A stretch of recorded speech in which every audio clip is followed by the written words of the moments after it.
Hi guys! Magandang gabi! Welcome back po dito sa Gandara SRU channel for showbiz update. Andito na naman nga po akong muli nagbabalik. Ang nagmamaganda niyo kung chismosang Kimpaw, wala na nga pong iba. Ang lokalet na si Gandara SRU upang magatid sa inyo ng latest update and fresh happenings patungkol kina Kim Chiu and Paolo Avellino. Pero bago po tayo magsimula, sa mga di pa nakaka-subscribe sa ating channel, pakiclick lang po tayo ng subscribe button at notification bell na nariyan sa baba upang kayo po ay maging updated at ma-notify araw-araw tuwing may bago tayong chika at balita hinggil sa Kimpaw. Basta mga balita na may kinalaman kina Kim Chiu and Paolo Avellino, sagot na po natin yan. And dahil din po natin palang magpasalamat sa ating pong mga taga-subaybay na nakaabang lagi sa ating daily updates. So, narito nga po't bigyan nating pansin ang ilang mga komento na napili ko pong basahin ngayong gabing ito. So, ang first comment ka natin ay nagmula po dito kay Ma'am Edita Nadonsa. Sabi niya sa kanyang comment, "Hello Gindara, anong sabi? Nako, sa totoo lang, hindi sumikat si Pao kung hindi dahil kay Kim Chiu. Si Kim, kahit sinong matambal, aangat at aangat din. Well, tama na kasi yung mga bashers. Hindi yan titigil. Kung may trust at tiwala tayo ni Pao, for sure, hindi mawawala ang Kim Pao. Ngayon, nagkatotoo na ang Kim Pao ay nabuo. Yes, magaling na aktor si Pao pero hindi siya nag-boom. I don't know anong kulang.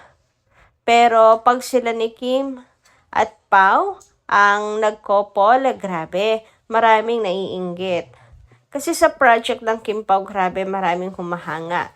Nagkakaintindihan sila. Maraming award ang Kim Pao. Si Paolo kasi ay nag-iba na siguro dahil siya ay matured na at nakita niya kung sino ang babaeng gusto niya. May plano na si Pao. I'm sure sila na si Kim. Hindi nagkamali si Pao kasi mabait at matulungin si Kimi. Lahat ng fans or mga tao kilala nila si Kim Chiu since the very beginning. We know na umabot na nagkakarelasyon sila Pao and Kim. Regardless sa pagpunta ni Pao sa France dahil yan sa pending project nila. 2020 pa yon under Viva Film. May commitment na si Pao kaya alam ni Kim yan.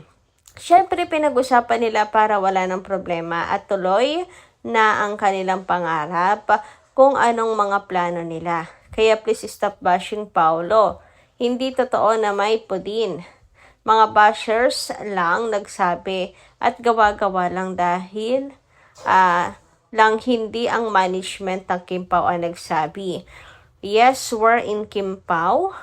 Love you both. Strong lang tayo. And dito po natin malalaman kung ipupush po ang podin kapag ka kapag ka nag-promote ng pinipilit na ang podin, magpakilig. Kasi pwede naman po mag-promote ng more on kwento at bakit kailangan suportahan.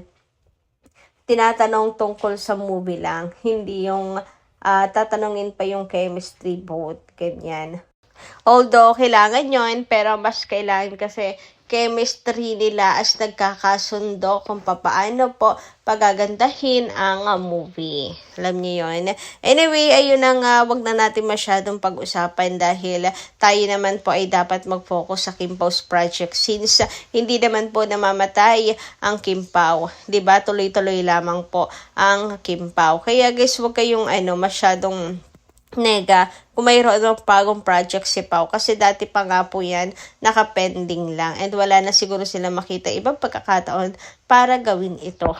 Anyway, dumako naman tayo sa comment ni Miss Norma Dayag. Sabi niya, good evening Gandara. Really? Kim is in France? Wow, happy to hear from you Gandara. If this legit, well, yung mga judgmental na fans and bashers ay naniniwala na kasi na they are selfish. They don't understand the fact na and they insist in their very low comprehension. Ganda na makikita ng isip ng mga ibang fans. Selfish motives sila sa KP. Kaya itong mga bashers ay lalong ginagatungan ng false issues. Itong ibang KP fans. Ito yung mga fans na plastic sila. Hindi sila tunay na fans ng KP. Makasarili at selfish. Hindi makaintindi ng simple explanation regarding the series of Paolo and Nadine. God bless KP. Naku, sana tuloy-tuloy na to, Ma'am Norma Dayagan, at wala na po akong mabasa na ano man pong pamimilit na kay Kim Chiu. Anyway, maraming salamat sa pagko-comment at about naman po sa nasa France si Kim Chiu. Meron lang pong mga chika. Pero wala pa pong nagbibigay ng mga larawan, patunay, ganyan. Pero ang mga Kim Pao fans naman hindi humihingi ng ano pa mga ebidensya eh. Masaya na sila na mabalita ang gano'n. Pero uulitin ko lamang din po, sa ngayon, hearsay pa lang pantungkol dito. At hindi pa talaga natin alam kung nasaan si Kim. Pwera na lang kung mag-update siya. Ang kaso si Kimi ay nagtitipid na rin po sa pag-update. Nahawaan na talaga ni Pao si Kimi na nagiging private na rin po masyado sa buhay. Dati, kahit nasa plane yan, for the update pa din po yan si Chinita Princess. Pero ngayon, talagang si Kim ay marunong na pong piliin lang ang mga bagay na kanyang isi-share sa social media. Samantala, dumako naman tayo dito at pag-usapan ng comment ni Ma'am Vernadita Cabreros. Magandang gabi po sa inyo.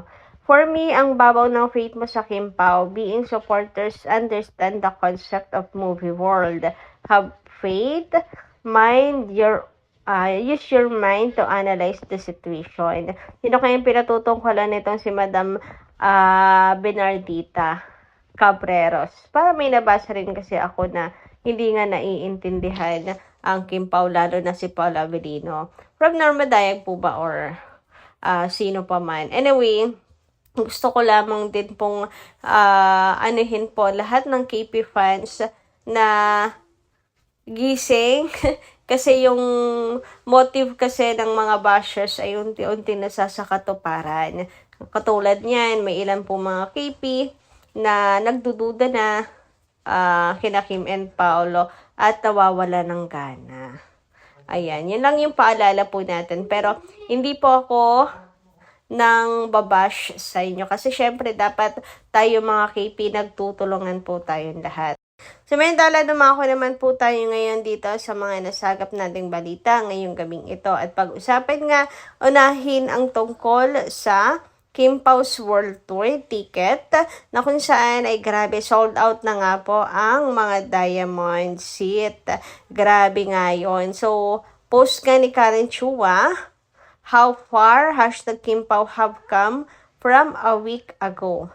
Diamonds are sold out.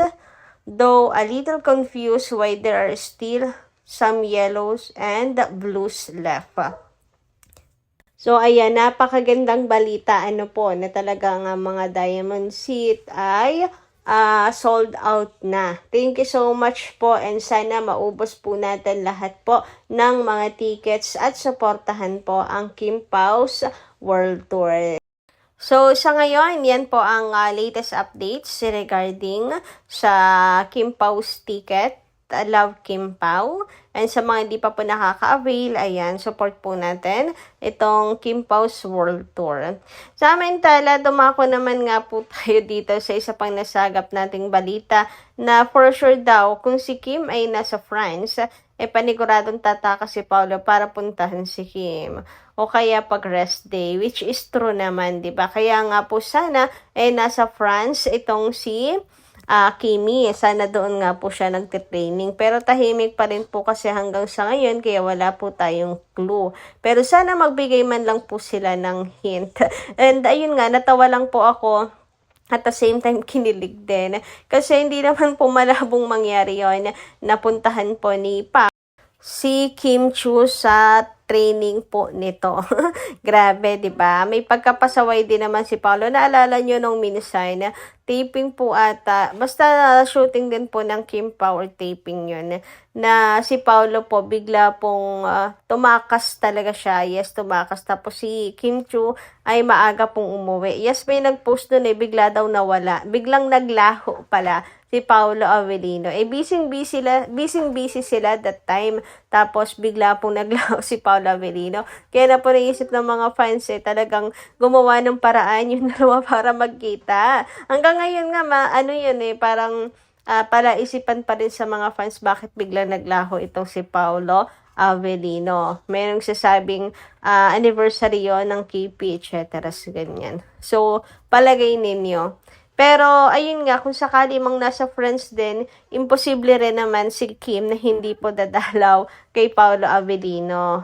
Ayan, ganyan. Pero hindi na lang siguro ipapanam sa social media kasi syempre, di ba, gumagawa po ng movie si Pau. Baka maging conflict. So, yun lang. Sana nga, nasa France si Chinita Princess, pero wala pa pong hints sa ngayon. Sana naman nga ay mag-upload at magbigay po ng ayuda si Chinita Princess kung nasaan siya.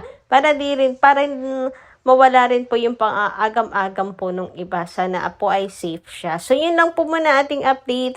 Maraming salamat po sa inyong pakikinig. Kita-kits po muli sa mga susunod natin, chika. Maraming salamat at ingat po kayo pala.